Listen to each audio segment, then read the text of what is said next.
I'm Doug, Stand-Up Physicist. Today I'm going to discuss mental illness. And I want to stress the word illness, because we all have experience with physical illness, and I'm going to argue today that experiences with mental illness have many overlaps. We have diverse experiences with physical illness.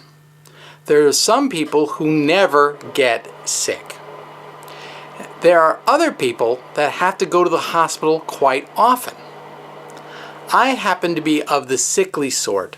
I have diabetes, I've got a bicuspid aortic valve, I've got this thing called celiac disease, an allergy to gluten. But I seem to be able to make it through. There's a diverse sort of experience with mental illnesses. There's some people who never get them. There are other people who have a time or two of trouble. Take my grandfather on my mother's side. He was an electrical dispatcher from the late 20s through the Depression, through the Great War, the birth of rock and roll, and in the early 60s, some folks came down from Boston to Fall River and said, we're going to install all this electrical equipment, all these switches, primitive forms of computers. And he thought his job as an electrical dispatcher was done.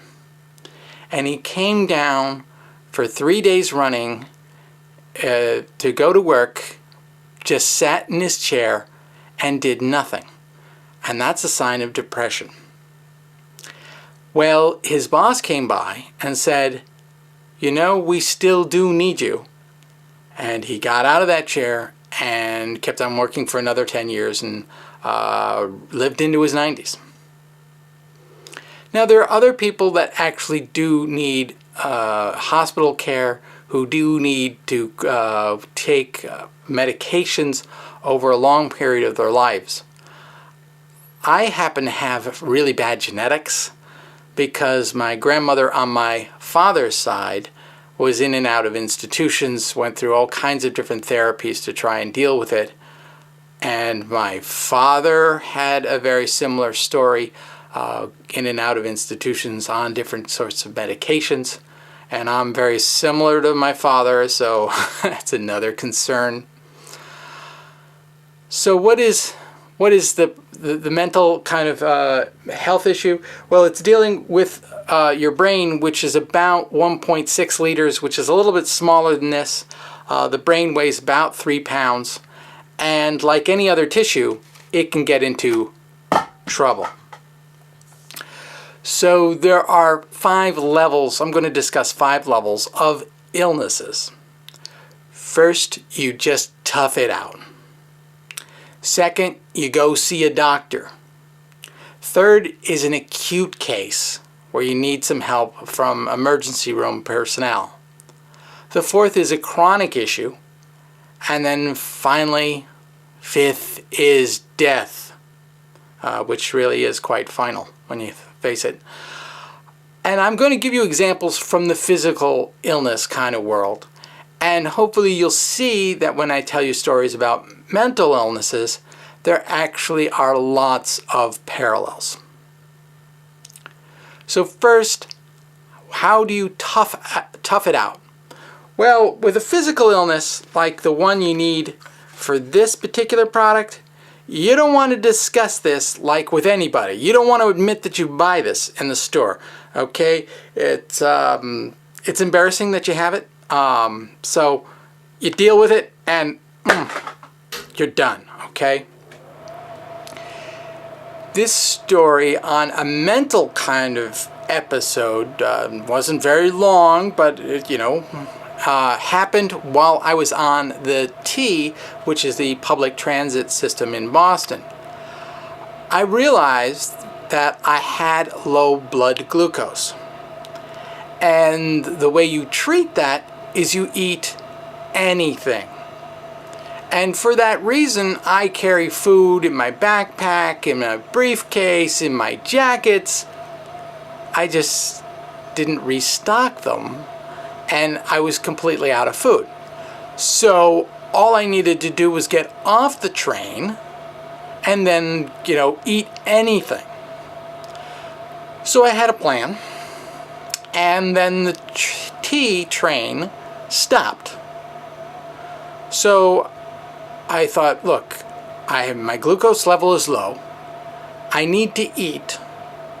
The train is stopped. Therefore, I can't eat.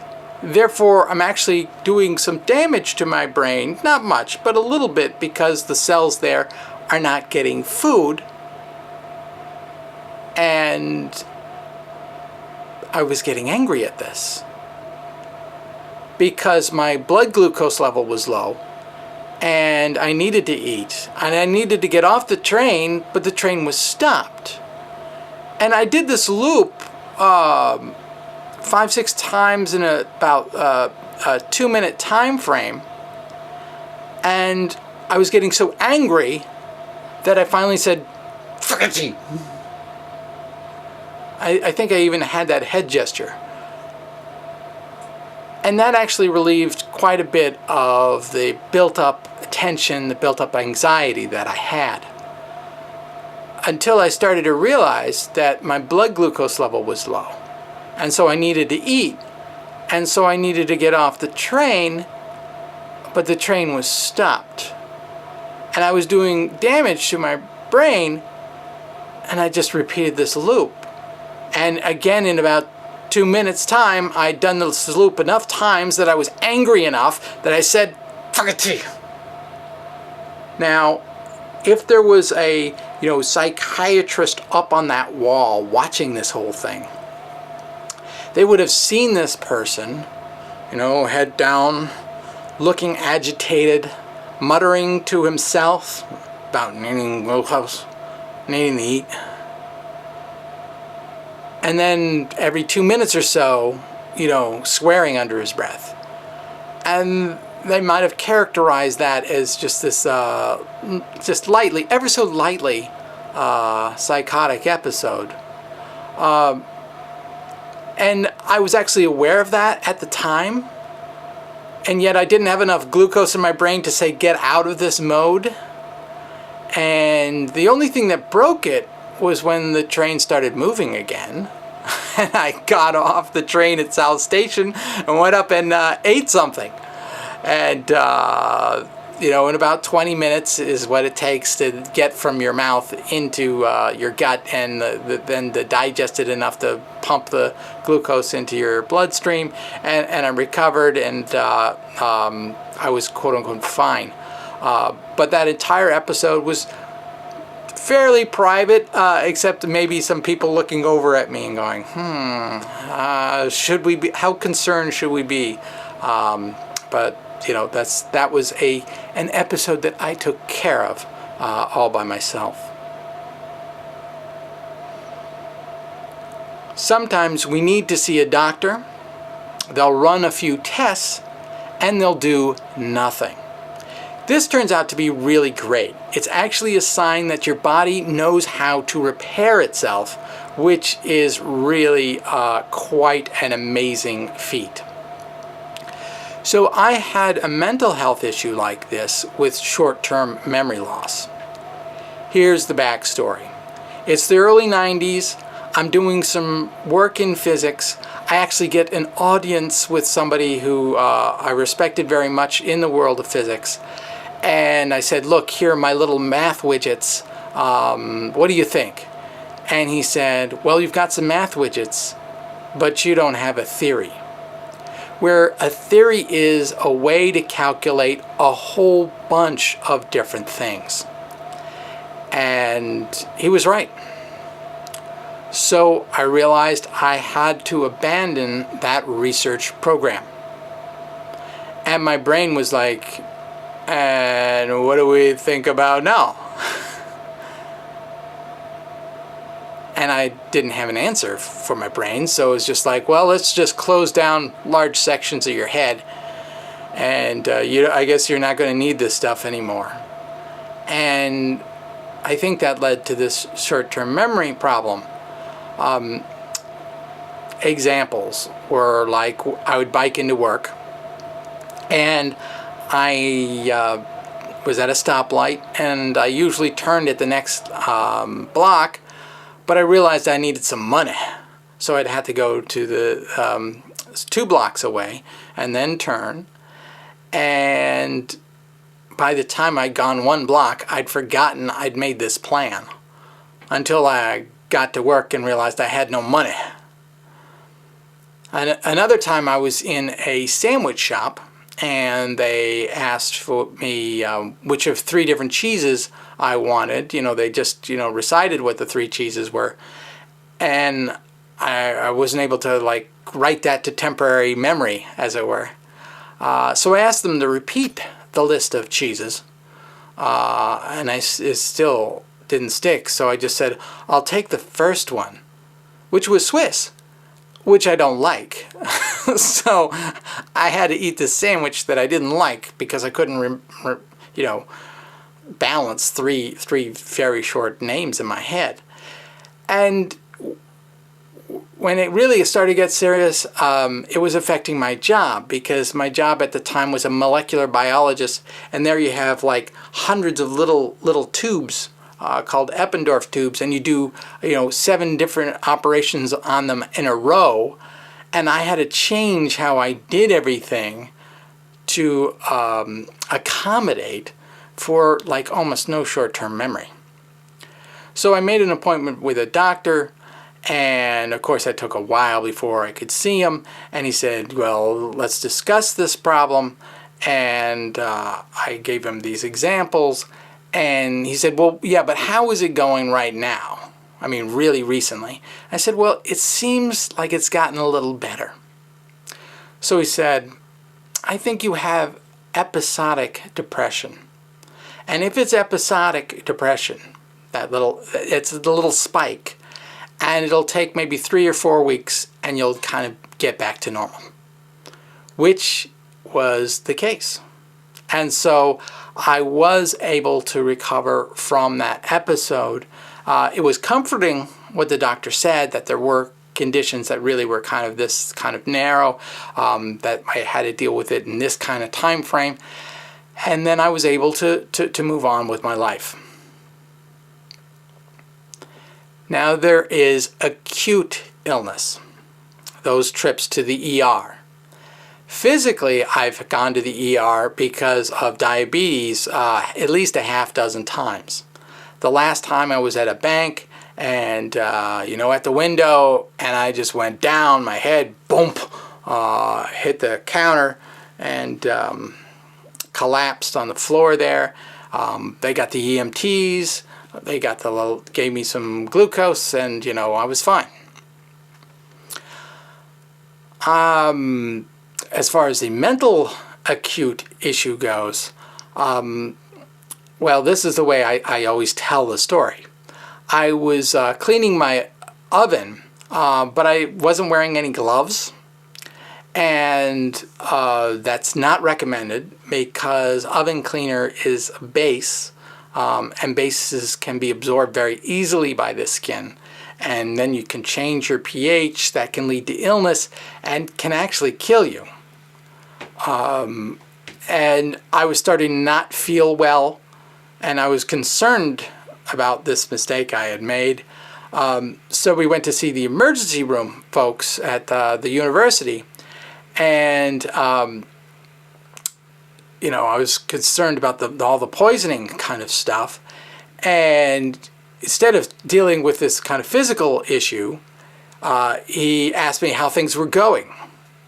Well, I like to tell a story, so I told stories about interesting conflicts I'd been into recently, and he asked me to count back from 100 by sevens, and since I'm good at math, I could do that no problem. But I was getting agitated that we weren't, talking to the poison control people and whatnot. Well, why don't we just say that he decided to put me under a 72-hour hold. Now, I actually didn't know what that meant, but I thought it was better to kind of play along like I did know what it meant. And they took me from this emergency room situation to Boulder Community Hospital to 3J, which is a locked ward for people with mental issues. Now, I did sleep fine that first night, 6 to 8 hours. I've learned actually that that's really an important thing as far as mental health is concerned. Getting enough sleep, getting it in an absolutely stable pattern, and it's a practice I actually keep up to, or try and keep up today. So I got my good restful sleep and went into the kind of day room, and there I met JJ. And JJ looked like he'd been partying really hard. You know that look about the eyelids are really heavy and they track things like kind of slow and the speech is a little slurred, and, you know, but it's like 9 a.m. It's like, oh, I guess he's gotten some serious drugs from that little window. And, you know, he just kind of looked over at me and said, "Oh, man, you're just like me, man. They're gonna certify you." And I'm like, "Whatever, dude. What you on?" Because, you know, that's one of those things that they like to discuss. And he listed all how many milligrams of this, that, and the other thing that he was taking. And I was like, I better avoid those.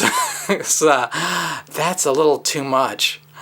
But, of course, you're in a hospital. And in a hospital, they'll ask you, 17 different people will come up to you, and they'll always ask the same question: why are you here? You know, and when I broke my shoulder here, it was like, well, I was ice skating. And when I was in 3J, I said, well, I was cleaning my oven with my gloves off. And no, that turned out to be the wrong answer.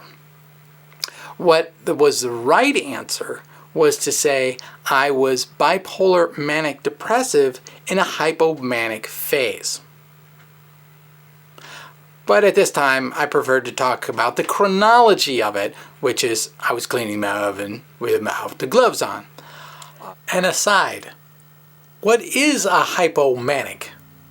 Well, that's one level below manic. And it's kind of like trying to get too much done in one day. Thing is that I went to MIT, where it's basically training in how to be hypomanic. Now, a full-blown manic will believe that they don't have to sleep at all. And, well, that's just not right. They do all kinds of wacko things. But trying to do just a little below that is actually the way a lot of people live these days. What was the right answer was to say I was bipolar manic depressive in a hypomanic phase.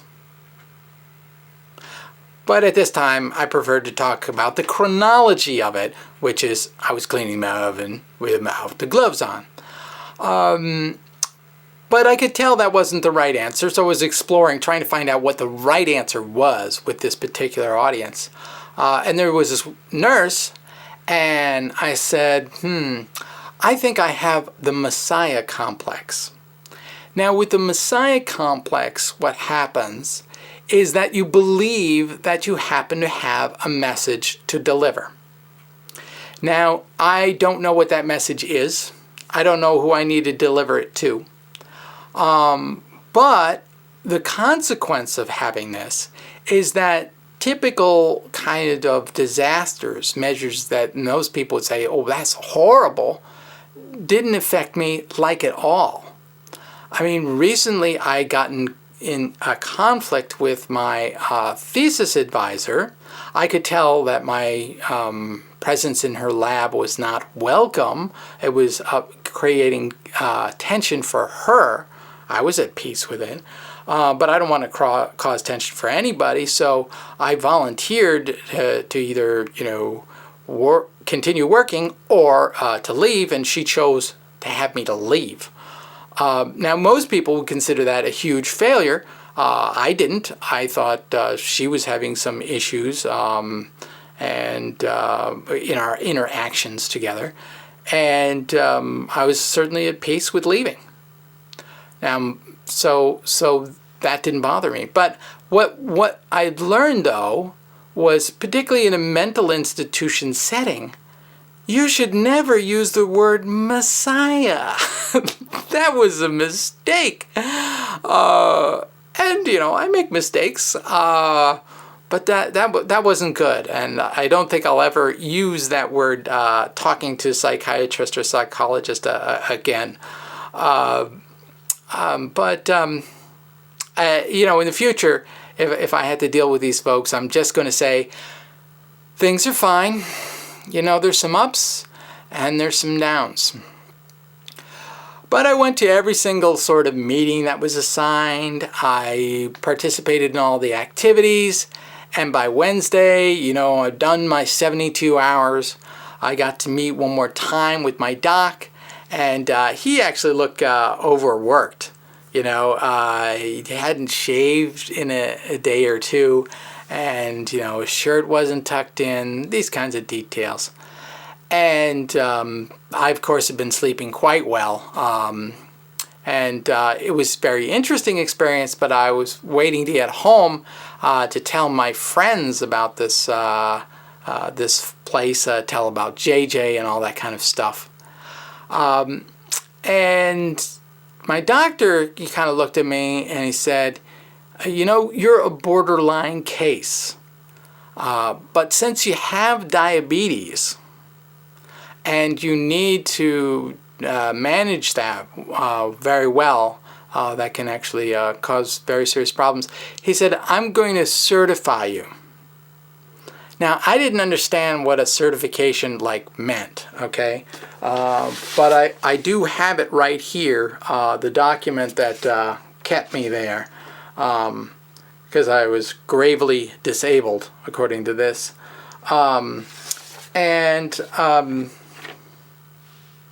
What I asked him to explain what the story was, and he said, well, we think you're not well, and you have to stay here until that point where we think you are well. And I realized that was an open-ended restriction of my freedom. And that upset me more than anything else in my entire life. And I'm saying kind of in a physical level. I was as angry as I have ever been. And I went around just swearing at this doctor, saying very forcefully, should we say, that this guy deserved malpractice because I'd found out that I had hepatitis, which means that the liver gets inflamed as a consequence of the oven cleaner. So what you need to do, the action you need to take, is to just lay down, chill out. Yet during this time, I'd been running around. I'd actually been jumping on a frickin' trampoline with an inflamed liver lining. That thing breaks, you're dead, okay? Nobody explained to me that I had hepatitis. Now, hepatitis, there's 200 different ways to get it, okay? But the basic idea is just just chill, and I would have been fine. These doctors didn't bring that up. I was cursing them up and down because of that. And the nurses, of course, were watching this from their little glassed-in area at an agitated patient, and they were like, well, I'm sure they were wondering, do we need to sedate him? And they said, well, we'll take the first step, which is just to ask them to measure the blood pressure. They did. I think it was off the charts, or it was on the charts, but it was just very high. I really wish I could have remembered what the systolic or diastolic was, but my brain was frantic. I was super pissed. That did actually help, because it takes a couple minutes and you ought to be calm, or calm as you can be in the situation. So I had to tell my family. Now, I had avoided telling them, and this was considered kind of part of the diagnosis that I was hypomanic, but I thought with a good reason. and that is my father had gone to mental institutions for a number of times. I was like my father, and here I was in this similar setting, and if I told them that I was there, it would upset them. But now that I didn't know how long I'd stay there, I had to tell them. So, of course, when things are really bad, what you do is you call Mom. And I told her how I had been cleaning my oven without any gloves, gone to the ER, told them about, what goes on in my life. They put me in this 3J place, a locked ward, and that I had been certified, and I couldn't leave. And she said, "This is America. They can't do that." And it was just such a cliche, but it really it worked for me. It really relieved a lot of the pressure. I laughed. I knew, of course, they could do it, and she called them, and of course the doctor wrapped her around their finger. But the important thing was that she was a conduit of useful information. They told her that they thought it would take about 2 weeks for me to deal with this hypomanic episode. And then she told me. My doctor never told me. But to see that it was finite, this stay, that helped a lot. And talking to my fellow patients, I found out that this place cost $550 a day for room and board, and more for various tests and meds that they give you. And I knew that my medical health plan had a 2-week window for mental health, acute mental health issues. And so I said, that's going to limit my stay to 2 weeks, the fact that they won't get a dime after that. A little skeptical, but I think that actually was also a great reliever of the stress of being in here as an open contract. So while I was there, everything, it turns out, is therapy. And there's, of course, group therapy, talk about why you're there, what's the disasters going on in there. Hardly any one-on-one. I guess it costs too much money to actually talk to a doctor. There was art therapy. And on that very Wednesday, I came up with this one. It says, "I know biology. Thank you very much." Now, even in intense anger, I am such a nerd. There's a DNA molecule here with at the nucleus. I've got the lipid biolayer. I think I've got a Golgi apparatus in here. All kinds of very technical stuff. And I say, you do not believe me? Please call Professor Young. And I gave his phone number. They didn't let me out because of this art, which is too bad. But I was frustrated. Another piece of art that I did a week later, because I do art therapy once a week, very important to me. What do I call it? I think I call it something like man looking at the full moon. And actually, the method of this is very important because it underlies why I get into conflicts. People say, here's a big goal. In this case, it was to deal with some emotional issue that was why you were here. And then they said, and this is the process we're going to use to get to that goal. And what I would do is say, what's the big goal again? Okay. And then I'd use my own method. I would utterly and completely and totally ignore instructions I understood very well. because I wanted to get to the big goal, and I was going to get it to the big goal my own way. And this way was doing what's called a scribble drawing, where you take a pen and you just go crazy for a little bit, and then then I look for things in the scribble. Faces usually, sometimes cars or rockets, that sort of thing. And that's what I did for this exercise, a scribble drawing. And I ended up spotting a person and had them looking at a moon. That was, a crescent moon, so you could only see a little sliver of light. But because of what he knew about the moon, he imagined what the dark side would look like, where it would be. And that shows how knowledge can change how you see things, because all the other animals on this planet see a crescent moon and just see this little sliver of light. They don't realize that it's actually a sphere being lit by the sun from a certain angle, so we only get to see that sliver of light. And that's what the scientific process has helped us to understand. Then as I was working, I made this little orange blotch on the side, and I realized, well, that's kind of a mistake, and so I took some white stuff and I kind of covered it up. And I said, no, I should really admit that this is a mistake in orange, and I actually wrote that. And then this is a cover-up in white, and they both point to the same thing, which is this orange with white covering it up. And so much of life is like that.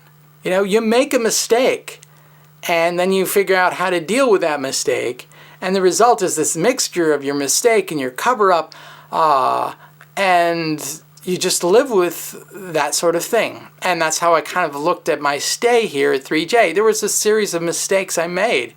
I should have worn gloves. I shouldn't have told stories that I did. But I did. And I'm not and I look back on this experience, and it was important that it told me to keep on doing art. So there are positive things in it. There are certainly some negative things, but there were even more forms of therapy. They had relaxation therapy, they had exercise therapy, and they had my favorite therapy, pet therapy, where they brought in a puppy. And when I see a puppy, what I do is I copy puppy behavior. So the puppy runs behind the couch, and I run behind the couch, and we have a great time. Now, you could say that person was acting hypomanic there, or you could say he was reflecting the energy and the joy of a puppy, which is really all I'm doing, rolling around and knocking him down, him trying to knock me down. Of course, I got some weight advantage on him, so... And it was really a very fun time. Medically, they offered me lithium, and according to this book, I should have taken it. Now, do I really think I have bipolar manic depression? Well, my opinion actually doesn't matter. And it doesn't matter because you either have bipolar manic depression, in which case you admit it, or you deny that you have it, which is actually a sign that you have bipolar manic depression. So that's a catch-22. And so all I can do is give you these observations, and you draw your own conclusions. So after 2 or 3 days of them offering me lithium, and me, clearly understanding what they were saying, I went through that book while I was there, and deciding not to go that way. They actually opened up the entire Mind Candy store for me and said, gee, you can have almost anything here. And that really frightened me, that just by resisting these doctors for a little bit, I could be on tricyclic antidepressants or whatever I felt like. Meant that they didn't have a really good criteria for figuring out which one would be would work. And I think that's actually the way a lot of it unfortunately has to work, because it really is at this point hard to really pinpoint what you need on a kind of physical level to help the mental issues. I really enjoyed playing with the puppy in a nut house. Oh, and that's an important word there, because it actually reflected a deep cultural difference between different folks that were there. There's some folks who are voluntary, who realize that the way they are experiencing the world, they can't get through a day. They need some help. And so versus the type of people who are certified, like myself. We're fighting this institution. The voluntary people see this as a sanctuary. And so they were very hurt that I would call it a nut house or whatnot. And I was like, look, I want anything I can to get out of here. So there was a very important distinction between the different people in this in 3J and in any mental institution, whether you're voluntary or you've been certified against your will. Now, it did take 2 weeks for me to calm down from the anger at being in 3J, and I was able to go along my way. And since that time, I have not had another acute episode. I have not had to go to another institution like this. That doesn't mean that won't happen in the future. It most certainly can, because no one can predict acute illness. There are chronic problems. In the physical world, I have celiac disease, where I need to avoid gluten, because otherwise my immune system will try and attack wheat traveling through my gut, even beer, and will damage my intestine. I think this one is relatively easy to deal with. I just change how I shop. I don't drink beer anymore. I had to drink fine wines. But that's fairly, that's a shopping thing. Buy the right thing. Go into a restaurant, get the most expensive thing on the item, which is steak and rice or steak and potatoes. And I'm okay.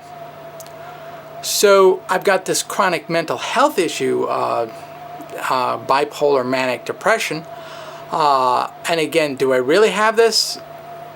I can't say. I have to be concerned about my mental health and over the long term. And so I do check what my sleep patterns are very carefully. I know if they get too short that I can get into trouble.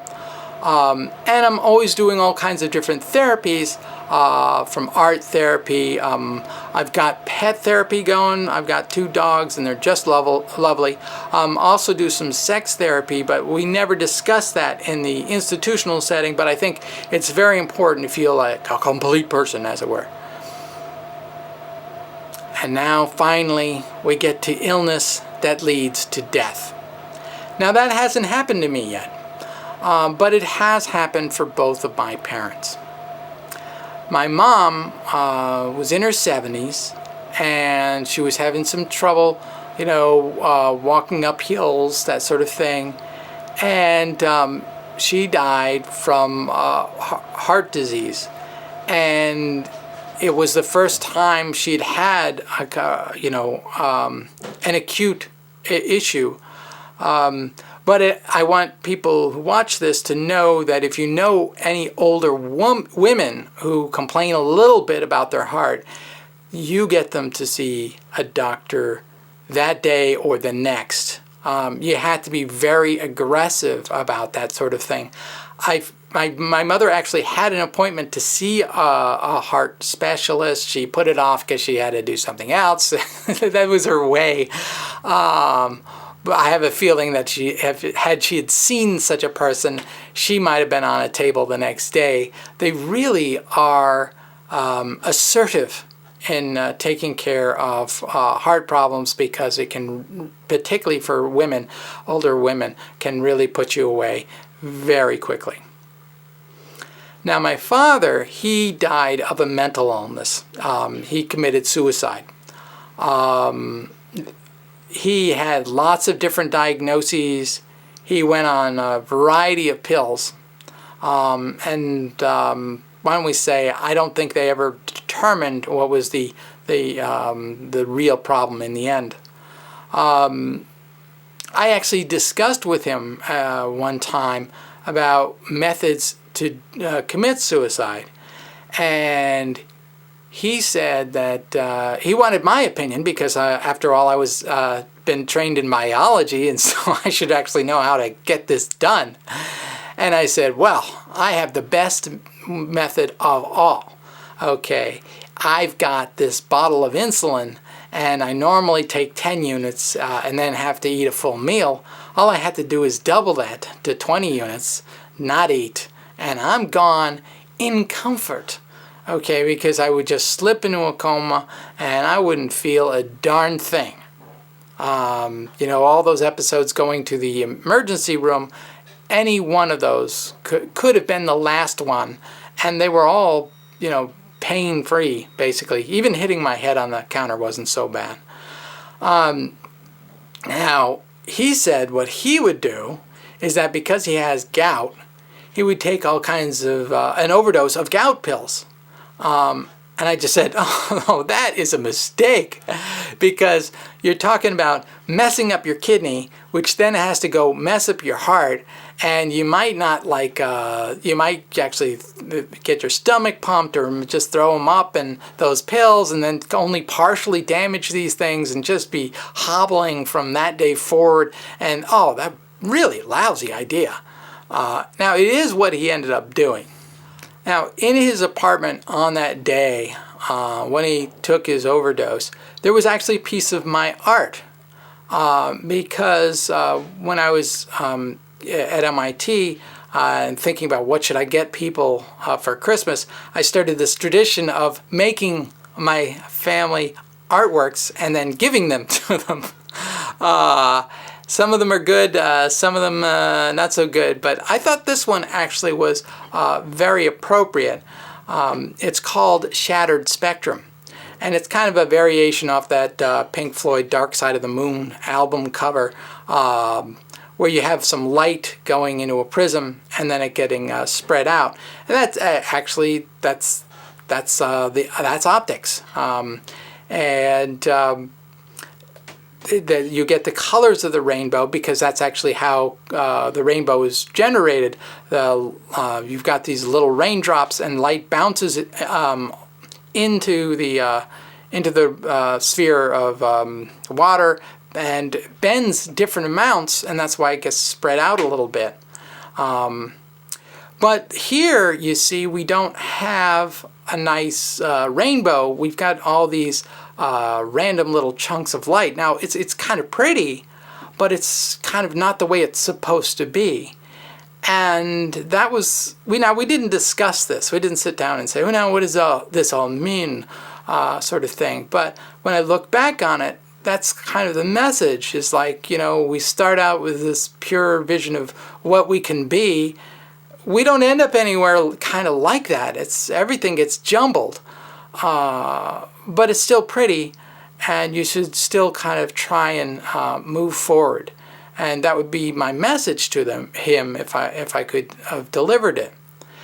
Now, I should say I feel no guilt. I don't, not the slightest thing about, gee, what could I have done to stop his suicide? And the reason is because this is mental illness.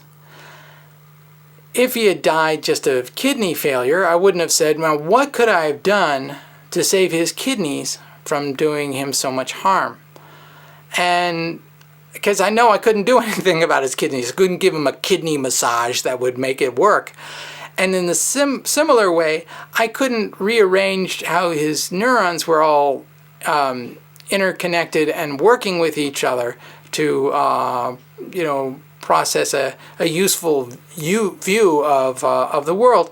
His world had really turned dark, and this was his way of dealing with it. But I couldn't have changed his mental illness. I did as much as I could to support him, but it's what got him in the end, and I can be at peace with that.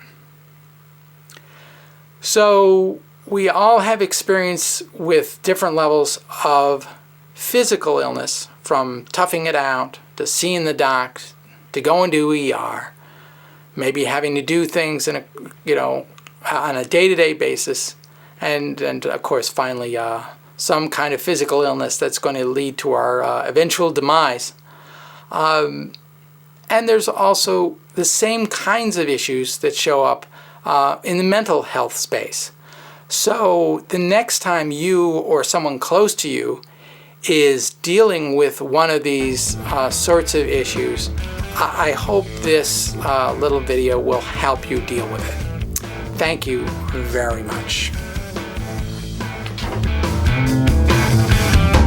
All the girls in the classroom think he's hot. He shows up wearing the sandals with the white socks. He hears them giggling while he's got his back to the class. He thinks he's got an eraser mark on his ass. And all the girls from the hall show up to hear him talk, even though most of the time he's covered in chalk. Math prof, rock star. Math prof, rock star. Oh yeah. Math prof, rock star. He was young, he never thought that he would be a math prof rock star.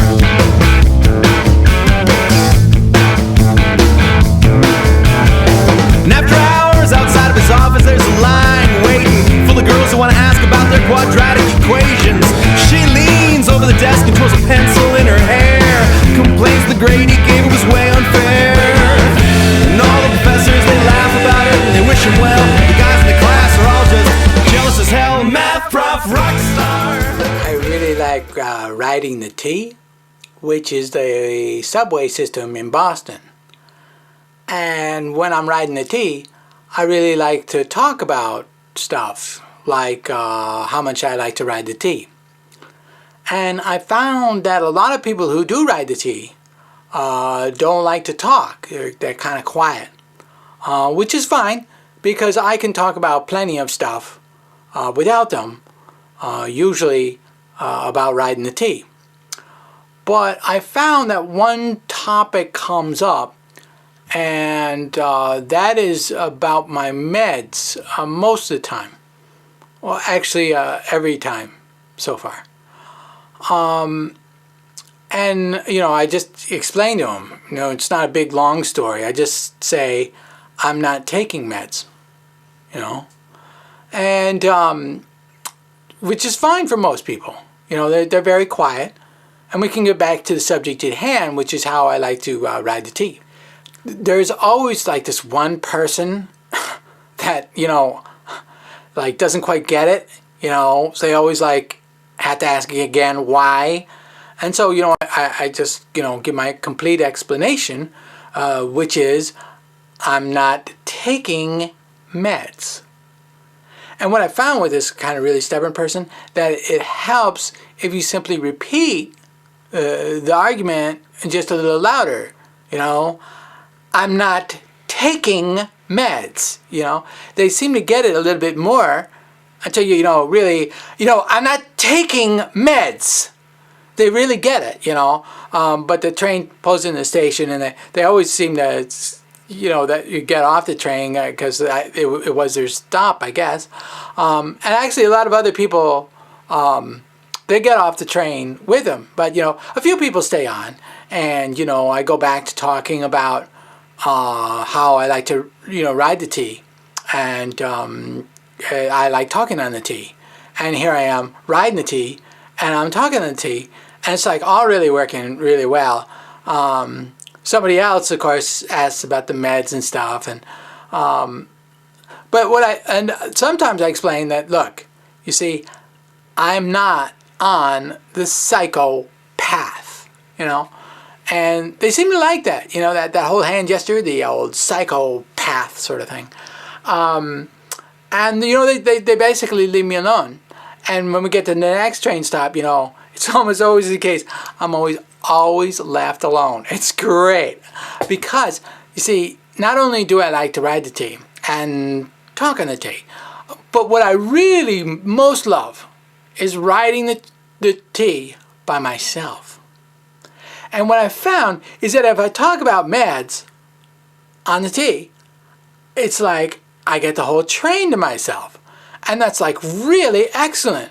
until, you know, those police guys come by. And then it's a pain. That's another really long... Oh yeah,